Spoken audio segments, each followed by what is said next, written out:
received a fellowship in implantology and basic dentistry after that. From then, he's been an active academician, clinician and research fellow since 1999, and he's conducted workshops on periodontal plastic surgery and implants across the state. He's a renowned speaker, delivered several keynote sessions in various platforms of periodontology and implantology across the country. He has conceptualized and conducted various conferences at institutional, regional, state and national levels under the banner of Royal Dental College, Cochin Periodontist Society and ISPIK. He's been a postgraduate guide since 15 years. He has published several articles on various aspects on periodontology and implantology. He has been a DCI inspector, postgraduate examiner, and is currently serving as clinical professor and head, Department of Clinical Periodontology and Implantology at Royal Dental College, Palakkad. Thank you.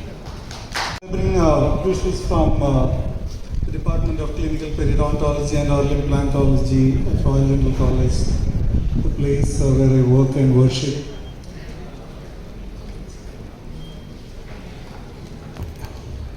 So the topic being given to me by Dr. Feroz to talk on the aesthetic side of periodontics.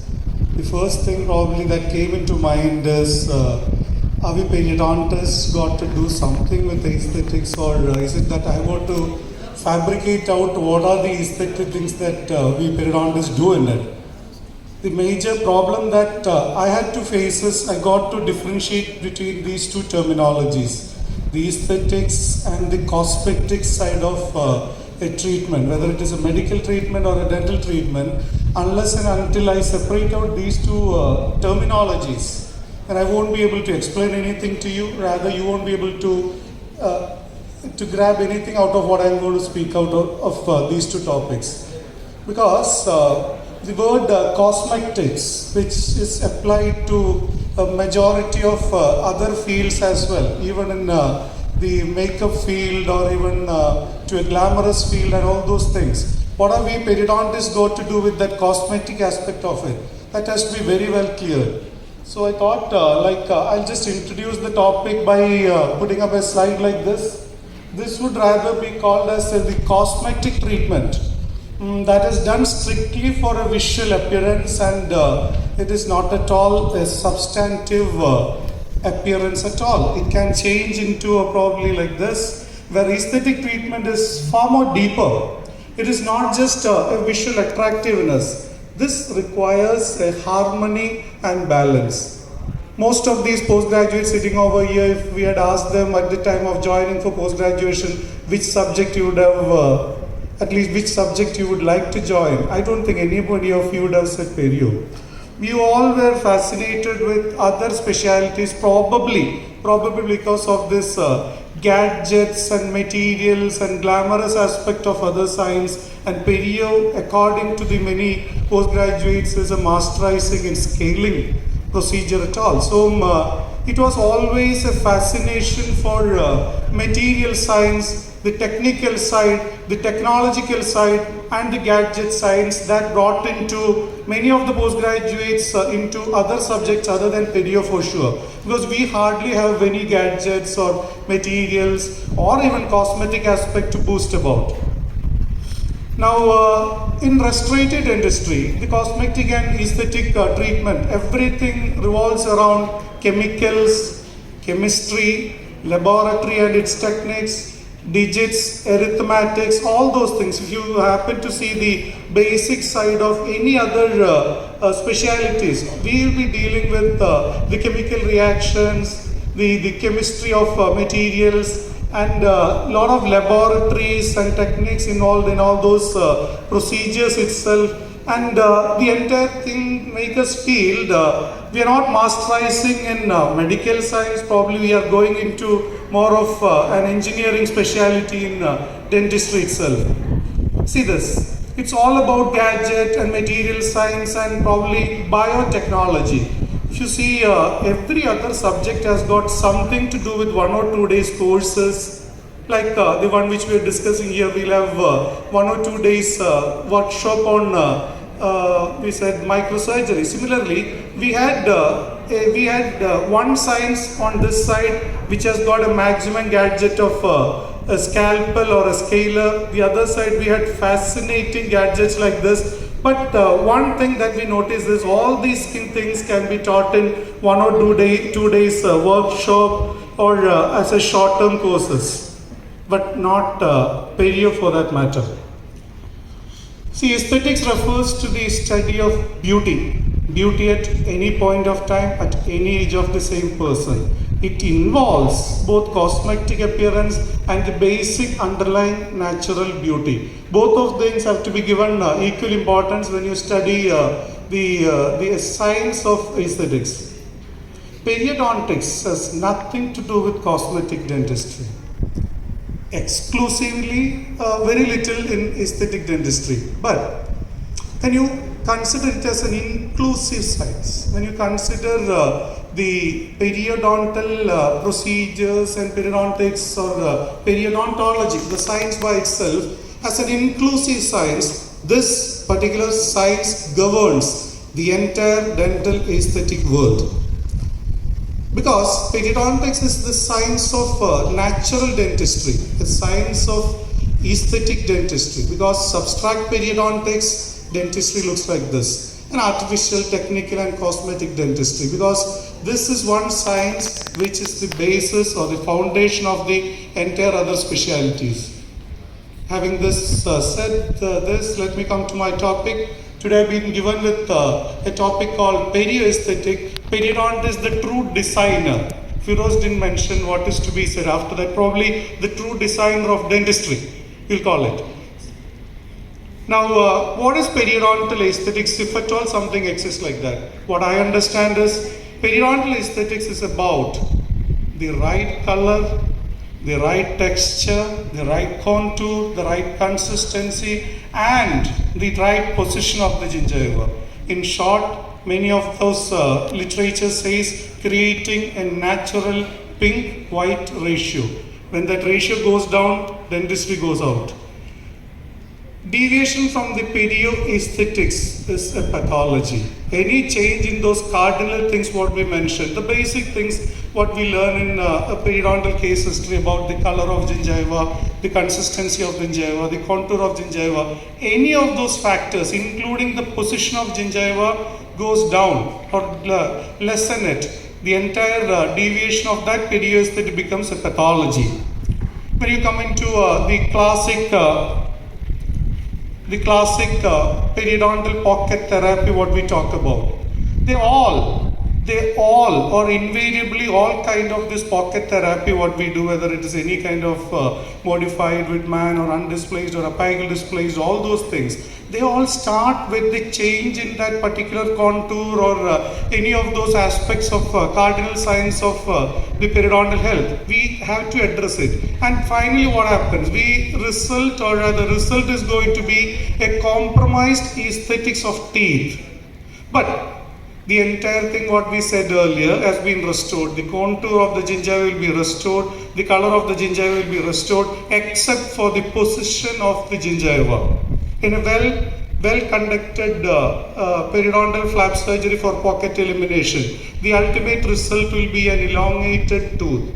But as we always, it is being told to us by our teachers, whether you want the tooth to be longer or you want the tooth any longer still prevails. Whatever still remains is whether you want the tooth or you want it to be longer. That thing still remains even after learning a lot of things over a period of time from my postgraduate time till today about regeneration with bone grafting technique. Just now, I think half an hour before I heard something that guided tissue regeneration is gone now. So even that is gone. They were all introduced into dentistry as if this particular material is going to rule that subject. But they're all gone one by one. The other day I heard one of the talks, one of the stalwarts speaking about bone grafting technique. The application of bone grafting technique in perio is zero. So now what? Now thing is that's going to work more in implant science. So this is one thing what we need to understand. When we talk about aesthetic, there is nothing wrong in the second picture as a post-operative. But if we ask anybody of a person who knows little about perio, I think I would better put that photograph as reverse. The one on the left to I prefer to be a post-operative, and on the right I prefer to be a pre-operative scene. But a person who knows about the aesthetic side of perio, regarding the gingival architecture, they would definitely say the second one is a healthier gingiva. Healthier, natural gingiva is definitely an aesthetic gingiva. Now, what is inclusive periodontics that I am referring to? They are interdisciplinary dental treatments that involves periodontal tissues for sure. Probably not directly, but indirectly. Such treatments invariably influence the periodontal aesthetics, either as in a protective way or in a destructive way. Let's discuss few of those other specialities that gives their contribution to perio.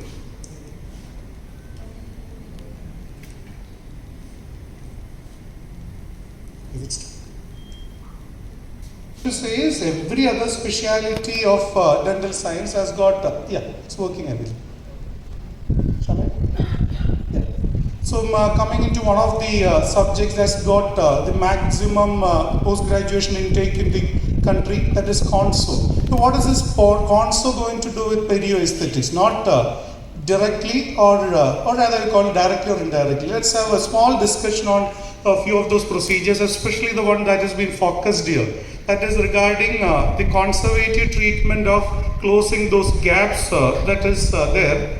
And a patient walks into your clinic having such a problem of diastema. There is a space in between that is bothering him in aesthetic side, and a conservative person is going to treat the aesthetic aspect of this. Periodontist, no patient, or rather nobody is going to refer to a periodontist to manage this particular spacing in between the central incisor, for sure. Now, when you have a closer look at this particular case, are there any gingival pockets in those regions? Do that gingival margin shows health? Or rather, is that gingival margin healthy? What about the color, the contour, the consistency of gingival margins? What is the type of phenotype? How thick is the gingiva overlying those areas? And what about the frenum? Is it aberrant or is it normal? See, out of these 4 points, there is nothing being taught to us that these are the things you have to check when you see any periodontal case. For sure, nobody teaches us these things. But out of some 20-25 years of being in perio, now I started thinking in those terms. When I say a gingiva is normal, all these things has to be eliminated. And before doing any kind of you call it an aesthetic treatment like closing those gaps for a patient's happiness, you have to examine these 2 factors. Otherwise, you're going to do something in that region that is going to make it aesthetically displeasable as far as periodontics is concerned. Going for a procedure that will eliminate all those 4 factors, take away, just remove all those gingival pockets, the altered gingival margins, I mean to say, whatever is against those cardinal gingival health has to be eliminated. Even the thick phenotype of that gingiva is going to harm the composite restoration, what we would possibly keep there. Aberrant frenal attachment, 100%. If at all it is aberrant, that has to be shifted to a more favorable site. See, that same patient is now ready for a conservative treatment. That's all. It's not that you're going to do any other wonders out of this that's going to please the patient. Now, all those 4 procedures what you have done was never suggested by the patient, or probably the patient never had any complaint regarding it. Now, how are you going to motivate the patient to do all those 4 things before you do conservative? Probably out of our experience, if you are the person who's going to do that composite restoration, then definitely you can always say, if I do this composite restoration for you, you look fine, your gap will be closed, but in future, you're going to lose this teeth also because of bad periodontal aesthesis. See, it's going to get completed with that composite restoration, but what we are concerned about is this one aspect also. After placing the composite restoration in that region, which has brought back the gingival contour to a normal level, interdental papilla is full, everything looks fantastic, but this one thing, you have to separate out your restorations. Otherwise, this is going to cause another future problem for your restoration as well as the gingiva also. See, this is how the entire thing results. Now this, I would call it a fantastic perio aesthetic procedure. I don't call it a composite restorative procedure. Restoration is fine, but that is to be done by anybody. You don't need to have a periodontist or an endodontic separation in doing a filling part. But this is a perfect restoration with a perfect aesthetic periodontal tissue as well. See, similar case that has come to you, probably just walked into your clinic asking for a filling of those gaps. We would have directly gone in for a composite restoration. No, that's not the way. Do the investigation, remove out all those periodontal changes, the gingival changes, and then go in for the same procedure. This would look like this, but gingiva also is healthy. This is going to be a lifetime restoration. The other one is going to be a restoration for another few more days or weeks or months, and when this is going to hamper the basic plaque and calculus removal, that's going to harm the gingiva, and the gingival architecture is going to be something else. Similar case, composite, yes, that the choice for filling is composite itself, but some more time to spend over it to remove the pseudo pocket and then get it restored. These are all post-operative pictures taken immediately, and not even polishing is being done. I just wanted to impress upon you people the procedure that has to be associated with this particular conservative treatment, that's all. See, and that one point of having a cellophane matrix being passed between these restoration is a must. And that is not for not anything to do with conservative part, but absolutely to respect that one tissue lying underneath that is holding the tooth. A tissue is there is underneath holding that tooth, and on top of that tooth you might have placed a composite, that's all. And this is what exactly the opposite of this. This is exactly what happens when you don't separate out those two restorations. Definitely the gingiva in between those two teeth are going to become red. Now don't call it periodontal abscess or anything. Just concentrate on that tissue. What is wrong in that tissue? Tissue has turned red. What is wrong in that tissue? The contour is being lost. What is wrong in that tissue? The consistency is lost. So when you separate out these cardinal signs of perio aesthetic, that thing what is going on there, the pathology that is going on there is pretty clear. If you see the down, that particular snap down there, you can see a periodontal abscess forming there. Just call it a change in the consistency. Because this kind of cardinal signs is what you need to notice. What is that particular thing called? Whether it is called a gingival abscess, whether it is called a periodontal abscess, that's a different term by itself. But a change in those cardinal signs is happening. This cannot go in par with periodontal aesthetics at all. Now these materials, what we see as gingival retraction cord and your rubber dam, your matrix and then wedges and all those, they are not designed for conservative treatment. They are designed for periodontal aesthetics. If you don't keep all these things in those areas, still the restoration probably will be called as a filling. If you keep these things and do, then periodontia will definitely pardon you for that procedure which you have done. So all these things that has been designed is not designed for a perfect conservative filling. They are all designed to keep that particular tissue underneath the restoration that is holding the restoration. Holding the restoration is by the tooth, and holding the tooth is by the periodontia. So one of the most commonly performed perio treatment in dental clinics is called orthodontics. What is orthodontics? Orthodontics is basically a periodontal treatment, nothing else. Because it's not the crown that an orthodontist moves. It's not the crown that an orthodontist correct. The alignment of crown, no. The alignment of perio. The correction of periodontal position. The entire thing, the entire principle of orthodontics revolves around moving periodontium to there and here and there, derotating, rotating, moving there, getting it closer and all those things. It's periodontium that is being moved. It's periodontium that is being shifted from one place to the other. It's periodontium that is being rotated. It's periodontium that is being derotated. Where is the question of a force being applied? Force is applied on the crown, but the force is borne by periodontium. The basic pathology of trauma from occlusion is being physiologically used here to create their own profession. That's all. So the entire the aesthetics of perio is being masterized by probably orthodontist to a better extent.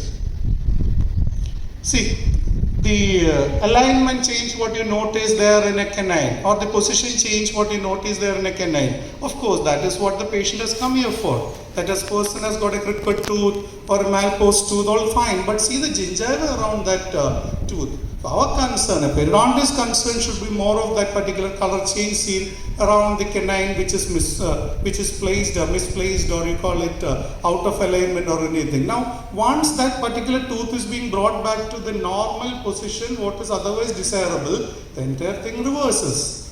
Gingival color becomes normal, gingival contour becomes normal, everything gets reversed. So, the change that has happened here from the eyes of a periodontist is good. Very good work, inclusive perio. You have done an excellent periodontal treatment for this particular person who had an unaligned teeth. That's all.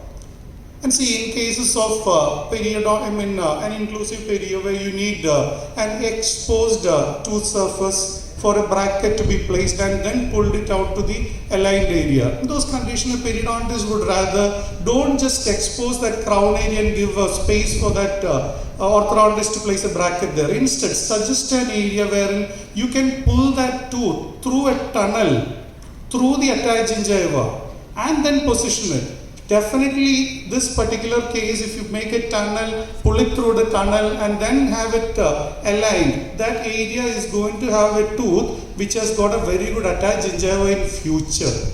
If you are just exposed and given, and if that person is trying to pull that tooth through outside or from and the way outside the arch, probably you would have finally resulted in a weaker attached gingival condition. So there are suggestions that we periodontists also can give to the best orthodontist also. And wrong ortho, definitely there is no question out of it. Wrong ortho means definitely, as I said earlier, this is one big dilemma probably all these postgraduates, Perio postgraduates are facing today. You go try to learn ortho from an ortho department, being a periodontist, you will be thrown away. You go ask an implantology department in many places that I am a periodontist, I want to learn implant. No, that is an oral surgeon's and a prosthodontist job, not a periodontist job. You happen to have an instrument broken in the tip of a root or on a tooth surface. A reference comes to Perio. They won't teach us endodontic complication you will have to manage. They won't teach us ortho, but orthodontic complication you have to manage. They won't teach us implant, but implantology complications you have to manage. So where are we now? They won't teach us anything, but problems related to those things are to be referred to a periodontist. How are we going to do it? Unless and until we know the basics of extraction, how do you think we can do a hemisection? Unless and until you know the basic principles of all those materials, they keep it in the cervical area of tooth. How do you expect to do a treatment that has been resulted out of it? So this is one major thing. Anything goes wrong with an orthodontics treatment, they'll refer the case to us. And probably this is what you see. Now you have to manage such a case which has been wrongly selected by an orthodontist to do a treatment. Now whose headache is this? Once it goes wrong, then it is a periodontist headache. Once everything goes right, then it is an orthodontist merit. Now, Periodontist, a fantastic word which probably I got my senior Ashokan sir and all here. They would have faced a empty number of such cases in their private practices, wherein prosto has been given least importance by prosto work has been given least importance by their own specialities, and that lands up in Perio. This can be very easily treated, very easily treated. All you have to do is change the prosto into a Perio favorable prosto. Change the prosto to a Perio favorable prosto, that's all. You remove the crown, the entire gingival color, everything reverts back to normal. How did that happen? So that Perio aesthetic was having a problem out of the prosto appliance wearing, that person was wearing. See, it has been changed, the blue color is gone. What happened to that blue color now? Just mere remove it and place a Perio favorable design prosto. Everything works out well. Everything works out pretty perio aesthetically fine. See here. The crown, those two crowns on central incisors are being placed without attending those cardinal signs. What were they? The pseudo pockets were there. The other things, whatever gingival contour changes, what we said, everything was existing there. On top of it, they went and placed a crown. And now what happened? It's a temporary provisional crown what we are given, but after removing the pseudo pockets, everything, a temporary restoration, that's all. Now the real one is going to come after 2 months or so. Then that change in that gingival aesthetic is going to be fantastic. Now what have you done? You have done a simple procedure of pseudo pocket or gingival pocket elimination, that's all. The key factor that's going to govern the entire prosto crown is going to be this 2.04 millimeters that is adjacent to the CEJ. That is the biologic width. The term has changed and I am using the same thing because it's more familiar to you. So biologic width, that particular biologic width area, you try to violate them, you'll get to know what is the line of control. This is one thing. A crown being placed without the knowledge of biologic width and its violation has resulted in change in gingival color, change in consistency, change in contour, the same cardinal things. That gets changed, that's all. There is no way out that you have done a biologic width violation and you get away easily. No, you cannot. The same thing which eventually goes into a periodontal breakdown. A simple pocket forms initially, later on the entire thing breaks down, gingiva start migrating down, the alveolar bones start resorbing down, and later on what will happen? The deep pocket and eventually the loss of tooth itself. See another prosthetic appliance being given, or rather a prosthesis being delivered to a good looking girl out there. Now, is there anything wrong with this gingiva and tooth? Definitely. The pink-white ratio is bothering her looks. Now, change that restoration by after giving some amount of pseudo pocket and gingival area surgical correction. That's a temporary restoration in place. See the change now in the pink-white ratio. There has to be a definite aesthetic pink-white ratio between the white portion of the oral cavity and the pink portion of the oral cavity. If that ratio is perfect, then that person would smile like this, that's all. Now, what is the involvement of a periodontist here?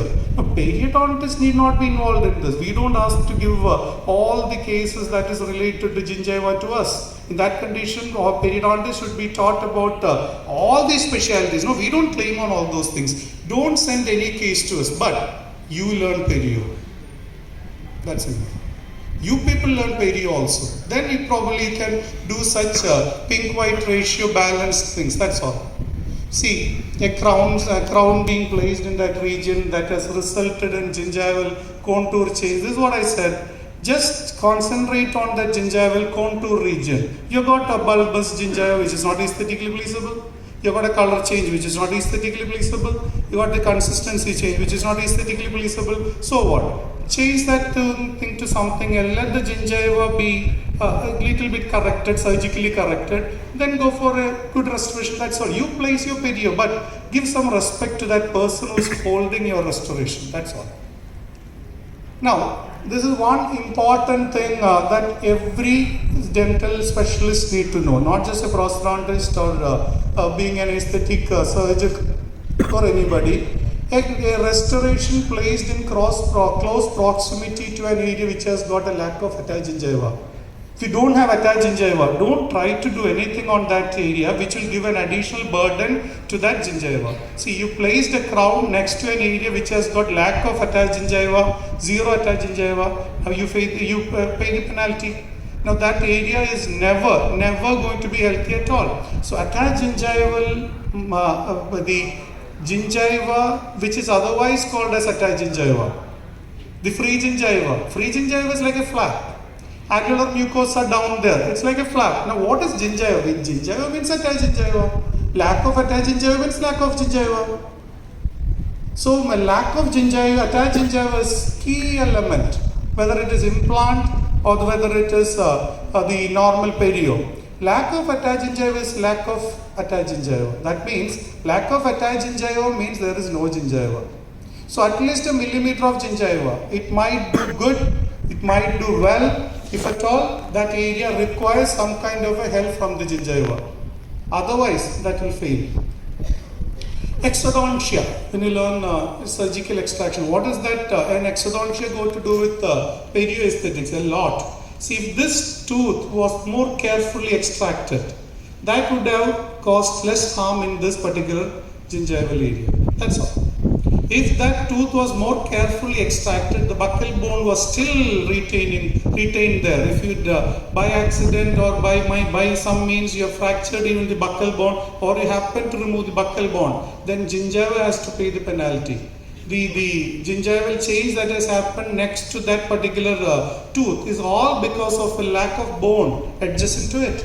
Not much involvement of the entire both roots or three roots, but it's basically in the interdental area. You can try this procedure called, which we all know, called hemisection. Section out one or two roots which are problematic, let the other tooth retain there. Definitely when you have a closer look of that particular dentition, the perio health of those two root stumps that are remaining there are absolutely healthy. So if you had removed these, both the teeth, probably you wouldn't have fixed such a FPD in that region. So hemisection is also a part of perioesthetics, which very well preserve the remnant area. Implant perioesthetics, definitely one topic as what Madam was explaining regarding microsurgery. Implant perioesthetics has to be a 3 or 4 days workshop, not 1 hour workshop. It has to be taught to everybody, because any failure in implant has to start from the implant mucosa. So peri-implant mucositis should not happen. How shouldn't it happen? No changes in the cardinal signs of mucosa around the implant. When it is gingiva around a tooth, it's mucosa around the implant. So mucosa around that particular central incisor, the way it is remaining, is the indicator of health, nothing else. See, otherwise what will happen? The gingiva will turn, or rather the mucosa around the implant, the peri-implant mucosa will turn red, the peri-implant mucosa will change its contour, consistency, everything. The cardinal sign is all very well dealt, and the gingiva is right now shifting its position also, or you call it mucosa shifting its position. It's the same thing. Such a case like where there is a drastic shift in the gingival architecture, there is definitely a change in every other cardinal signs. It's being going down as well. So we tried something like plasty of the implant grooves, and the projections were trimmed off. Tried to take a connective tissue graft with a window opening from the palate, placed it in that position, and we could achieve some amount of change in that particular mucosa around the implant. So we can call it a periodontal procedure that has brought back the cardinal signs of periodontal health back into position, but around the implant. So these are all possible. See, another thing what a periodontist can contribute to implant field. When I say periodontist contributing it to implant field, what I mean to say is only a periodontist who knows about perio, about these procedures of connective tissue grafting, can contribute to implant. So when you have a tooth being removed and you want to place an immediate implant in that position, the socket size matters. The socket size matters. When you have to place an implant in that position, the socket is going to be still wider diameter than the implant to be placed. Now you need to cover up that area. To cover up the socket area, we generally go in for a connective tissue graft. A connective tissue graft being procured from some area, then you use it to correct it. Now when you place such a graft over the implant, immediate implant side, to cover the socket as well as the implant, indirectly or definitely, inevitably, what you're planning to do is a future mucosa which will be more in phenotype, or thicker phenotype is created around it, which will definitely add on to the health or add on to the life of the implant as well. See, the same thing. And for a periodontist, it's not just palate that is the area from where you might procure the graft. You can take a very good connective tissue graft from the dentulous area as well. And if you place it in that socket area and close it up, you're going to get a final good phenotype around the implant as well. Now, perioesthetics is not about all those dental procedures. Even the pathology like a pyogenic granuloma, drug-induced gingival enlargement, or any kind of such hormonal, all those things will definitely result in the aesthetics of perio, because as we said, perioesthetics is about the change in the gingival contour, change in the gingival consistency, change in the gingival color. All those things will result in perioesthetics as well. A phenytoin-induced gingival enlargement. What is exactly wrong here? Wrong is the same thing. Gingival architecture is going at fault or wrong. Now here, when you see a gingival architecture going wrong in the FPD being placed there, when you trace back into it, there is an endoperio lesion underneath it, which is causing this problem. So anything that is there and as a defect from the other specialty side reflects into the perioesthetic side. Now, few exclusive perioesthetic treatments are also available, as ma'am was pointing out in the previous presentation. A frenectomy has to be rethought about its procedure. It's time that we revisit it. And madam specifically mentioned this particular term, the relocating the frenal attachment. It's not necessary that we have to remove the frenum from the labial mucosa, from the alveolar mucosa, from the attached gingiva and the papilla or the penetrating part of it always. Just mention the aberrant area out of these places where you have some kind of an interference from the frenal attachment. So when you look into that particular aspect of it, we have got a harmless portion of the labial mucosa. We have got an attached gingival zone which is relatively harmless, and then relatively harmful. Then you have an aberrant area which we don't expect a frenum to have an attachment. Never on the papilla, never penetrating it and get attached to the incisive papilla beneath it or behind it. So that portion has to be removed. That's all. So you can do treatments like this as well, wherein you shift the attachment of frenum into a more apical level or into a more level which is no more aberrant. It doesn't harm the frenum. It's not going to harm the papilla by any means. It's not going to create any kind of movements between the diastema or a spacing in the area. So this is the most favorable thing that we can do. Aesthetics is well maintained here because that much of frenum is required. Everybody over here has got this much of frenum. So relocate it to a position which doesn't harm the interdental region. Gingival pocket excision is a fantastic thing that you can really gain fame among the patients. When a patient has got a pseudo pocket and you identify it, just go in for an excision, invariably that patient will look fantastic. Because pseudo pocket is not natural. So whatever pseudo pocket the patient has got, just try, should be bald enough to excise it. Make sure it is gingival pocket. I am not talking about periodontal pocket. Unless you understand the difference between these two, then you face the trouble, not me. If it is pseudo pocket, then it is not intended to be there. So you have to excise it and make it more the contour which is more favorable for gingival maintenance. It will invariably look good to the patient. It's not that that patient was looking ugly or anything, but it will look make that person a little more better. And gingival pseudo pocket removal is not just limited to a beauty side of perio. This can be utilized in many things, especially in a fundamental thing of a dental caries. Because a dental caries like this, which has got an extension till its CEJ, and if you happen to keep a restorative, whether it's across the crown, in the margin which has got a caries, that's going to make it root caries in future. If you do a kind of class 5 or a composite restoration over this restoration, definitely that's going to create a root caries in future, because some amount of caries will be still remaining in the CEJ region, which is supposed to be the weakest portion of enamel. If this much of caries is there on the labial side, definitely there will be more, or rather there is a risk of caries in the CEJ as well. So go in for an exposure of that area. Expose some amount of cervical area by cutting away a little bit of gingiva. Expose that particular cervical area, then go in for a crown or composite or whatever you want. So let us do some part which will make your restoration more live longer. That's all. See here, when you happen to see a patient turned up with some amount of caries in the interdental gingiva, we go into the normal, the routine checking what we said about the pseudo pocket, about the phenotype, about the gingival contour and all those things. So in that second picture down there, we have done some amount of gingivectomy, then going for a change in the phenotype. So it's like going for a procedure that will make the gingiva more thin.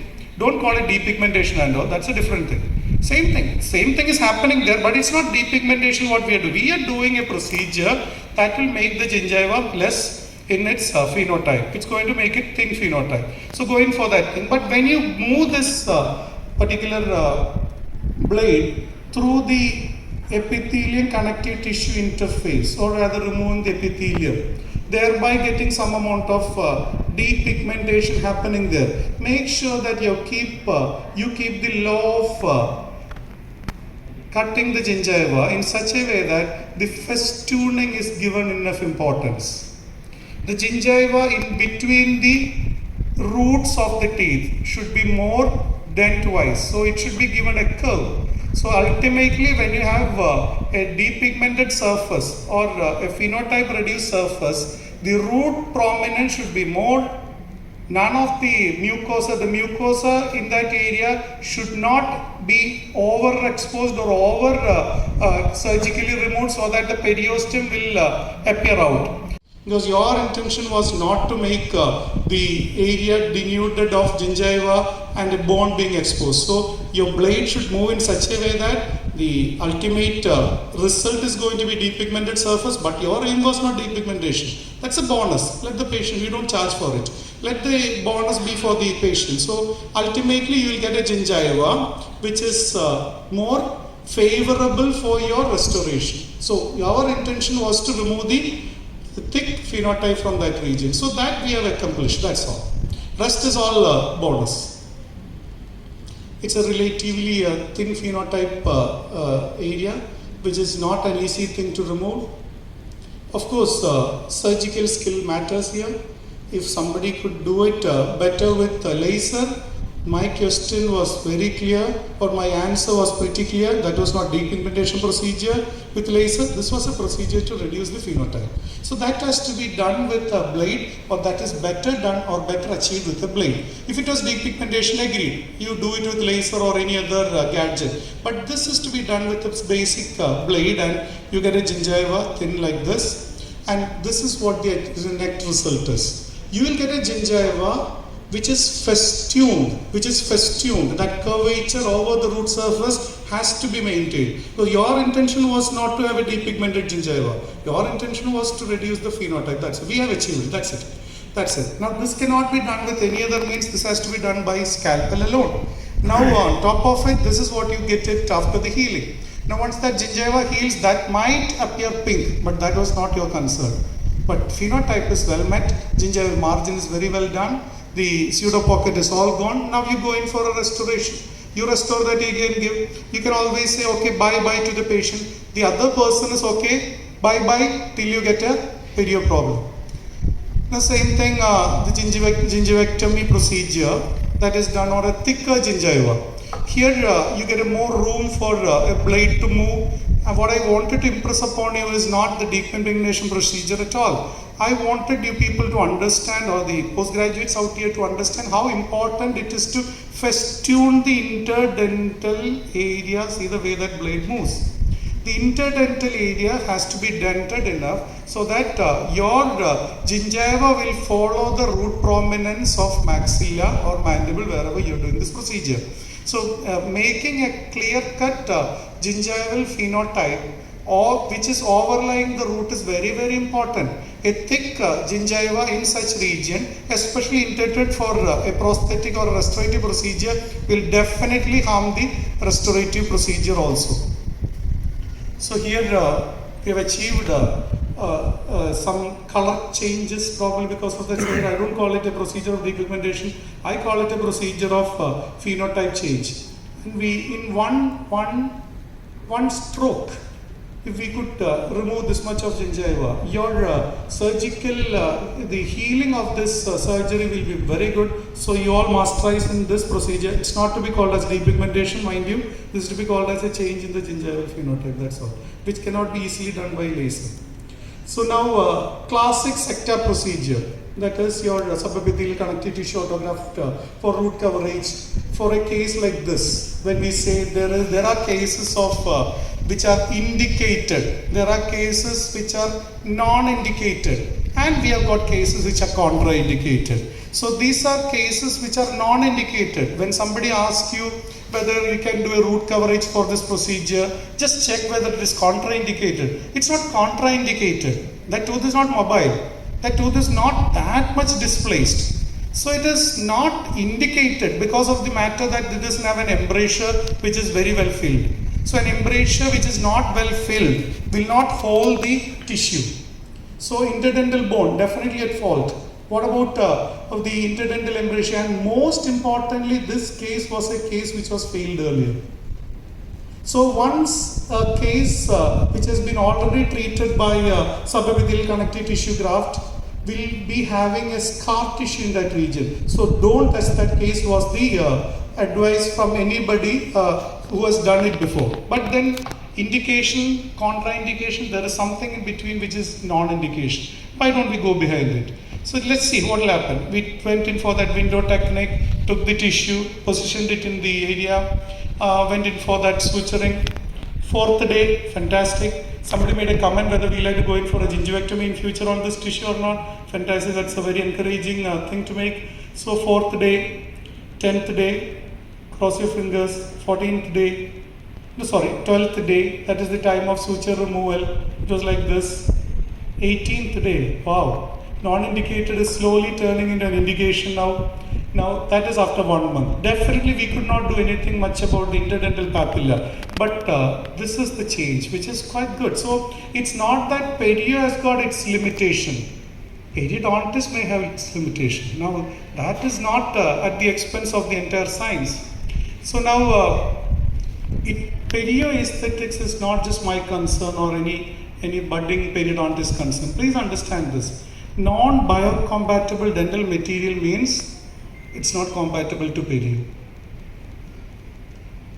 Overdone filling means harmful to perio. Over contoured crown means harmful to perio. Biologic width violation, harmful to perio. Violate anti-lobe, anti-slope. It's all about periocemental area. What is this periocemental area? I always used to wonder, why can't they say periodontal area? No, periocemental area. It's something different, not what you people are into. Then overdone orthodontic tooth movement, perio problem. Traumatic extraction, perio problem. Wrongly placed RPD, it will harm the tooth itself. It's going to become, the rest of the teeth are going to become mobile. Wrongly done FPD, either the gingiva or the tooth will go. Wrongly done implant, the entire alveolar bone is going to be lost. So again, perio problem. Edentulous space, of course, when there is an edentulous space, the opposite tooth will do that, this will happen to the opposite tooth. So ultimately, perio problem. Wasting disease of teeth, the person decides to chew more, perio problem. Non-usage of teeth, that is also perio problem. Over-usage, perio problem. Non-usage, perio problem. Medically compromised condition, is that going to affect the enamel by any means? Hardly. But definitely perio. Because perio is somewhat in between the medical and the dental field. And usage of medicine, you are using that medicine, this medicine, perio.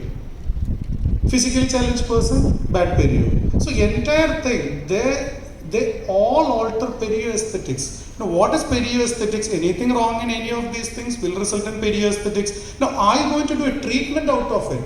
That requires some amount of other kind of understanding, and most important thing is experience. Perio aesthetics is the reflection of healthy dentistry, the sign of healthy foundation that holds other specialities. Perio is never being appreciated. How can you appreciate the foundation of this building, Hotel Magnet? Nobody can appreciate it.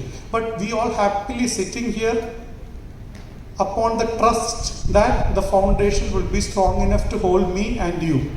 So this is what is perio. It is like the entire trust on perio, that every specialty dream about doing their treatments like ortho, prostho, conso, everything, dreaming that the perio will be strong enough to hold whatever right or wrong we do. Perio aesthetics is an idea. It's an idea of mixing, matching, and using it for the choice of aesthetic dentistry. So perio aesthetics is not an exclusive thing what periodontist is to be taught. Every specialty has to be taught what is perio aesthetics, because a choice that makes a periodontist inclusive. We are ready to accept everything. Perio, ortho perio, endo perio, prosto perio, restorative perio, implant perio. There are a lot of such terms which are associated with perio. We go around tying not to everybody. But the thing is, there is nothing called implant endo, ortho endo, ortho, nothing like that. There is always a room for perio to join hand with every other specialty. I don't think the other thing works. Then why can't they teach some amount of perio? If the real perio important is to be taught in the other specialties, 3 years of the specialty, at least 2 years they'll have to learn perio. The third year, 6 months they can learn their specialty, and the last 6 months probably spend it for the thesis and research work, what excellent, such wonderful thesis work that happens in the department. Ultimately, when you come out and think in terms of what the patient requires, this is periodontal aesthetics. Tooth should be there in the oral cavity. Teeth should be there in the oral cavity. That's all. If teeth has to be there, then perio has to be respected. After all, the science is of no use unless it's rightly delivered to its beneficiaries. Who are the beneficiaries of periodontal science? The other day we had a discussion in the college, then students start saying exams should be made every 3 months, not 6 months. And the exam should be made more likely that everybody should pass. Then the answer for that, which I probably believe and what I said is, exams are not conducted for students. Exams are not conducted for their parents. Exams are not conducted for teachers. Exams are not even conducted for management or universities. Exams are conducted for the patients whom we are going to treat tomorrow. Do you agree to that? Nobody will agree to it, because they all believe exams are done for their betterment. No. So whatever little thing that you do in dentistry, whatever big thing that you do in dentistry should benefit that particular group of people out there. They are your patients. So with those, that small presentation, I would like to end up saying a big thank you to all for listening to it patiently at this time of afternoon and lunch break. Thank you, SPIK. Thank you.